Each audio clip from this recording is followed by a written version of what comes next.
mendiskusikan hasil pengamatannya bersama teman-temannya. Jenis-jenis keterampilan proses terdiri dari dua, yaitu yang pertama, keterampilan proses dasar atau yang sering disebut dengan basic skill, dan yang kedua, keterampilan proses terintegrasi atau terpadu dan biasa disebut dengan keterampilan proses dasar terbagi atas bermacam-macam keterampilan proses lainnya. Yang pertama, keterampilan mengobservasi. Mengobservasi merupakan keterampilan proses IPA yang paling dasar.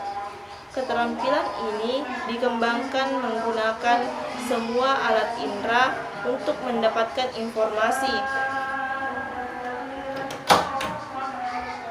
Contoh kegiatan dalam pembelajaran ialah siswa menjelaskan dan melakukan pengamatan terhadap sifat benda yang berupa warna, bentuk, tekstur, bau, dan maupun ukuran. Keterampilan yang kedua ialah keterampilan mengklasifikasi atau mengelompokkan, berguna untuk melatih peserta didik dalam menunjukkan persamaan, perbedaan, maupun hubungan timbal balik lainnya. Contohnya dalam kegiatan pembelajaran adalah siswa mengklasifikasi sifat-sifat hewan, sifat-sifat tumbuhan, maupun sifat-sifat magnet berdasarkan kemagnetannya. Yang ketiga, keterampilan mengukur. Mengukur merupakan keterampilan yang menggunakan kemampuan penggunaan cara mengukur secara benar dan mengharapkan cara perhitungan dari penggunaan alat ukur tersebut. Contohnya dalam kegiatan pembelajaran ialah siswa mengukur volume cairan menggunakan gelas ukur. Kemudian siswa dapat mengukur panjang meja menggunakan penggaris. Keterampilan yang keempat adalah keterampilan mengkomunikasikan.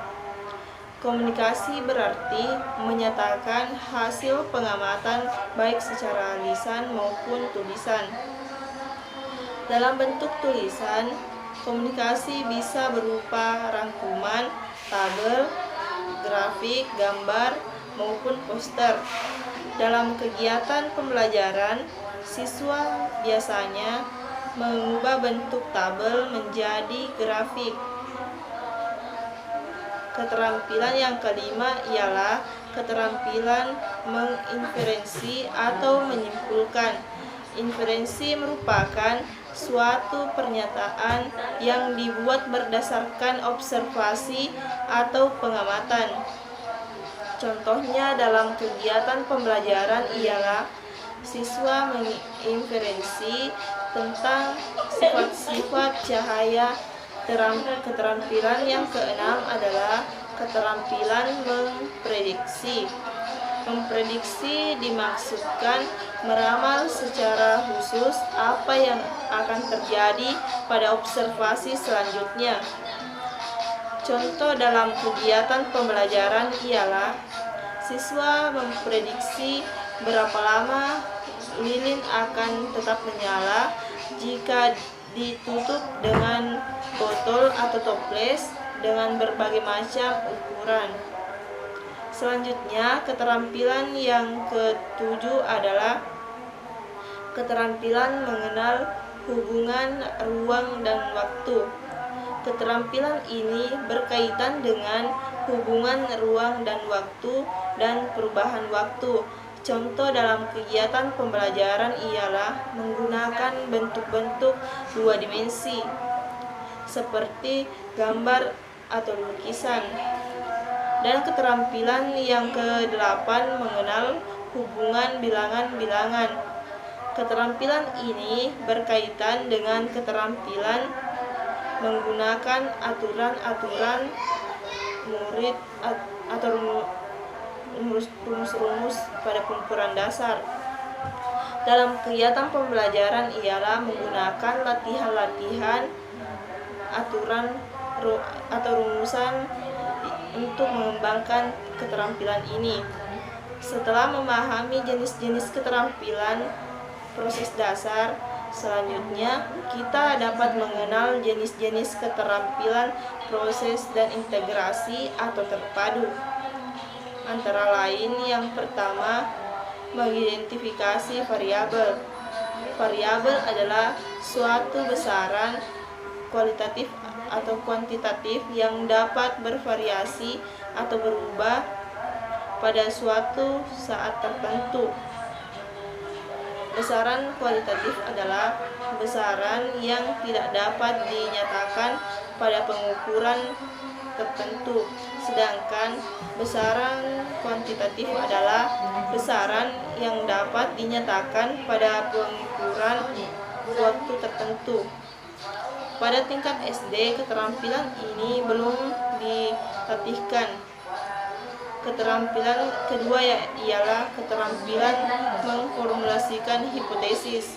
Hipotesis adalah dugaan atau jawaban sementara dalam suatu rumusan masalah dalam pengamatan. Yang ketiga, keterampilan mendefinisikan variabel secara operasional. Definisi ini harus menyatakan tindakan apa dan penguatan apa yang dilakukan dalam suatu eksperimen.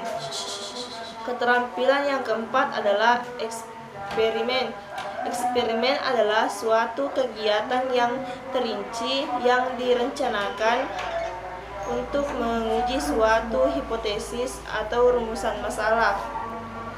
Suatu eksperimen yang akan berhasil ketika respon yang diharapkan dapat dinyatakan jelas dalam hipotesis. Keterampilan yang terakhir ialah interpretasi data. Rumusan hipotesis tidak dikatakan dalam bentuk pernyataan maupun pertanyaan, akan tetapi rumusan hipotesis dinyatakan dalam rumusan induktif dan rumusan deduktif. Rumusan deduktif berdasarkan data pengamatan, sedangkan rumusan induktif berdasarkan teori. Sekian dari saya. Assalamualaikum warahmatullahi wabarakatuh.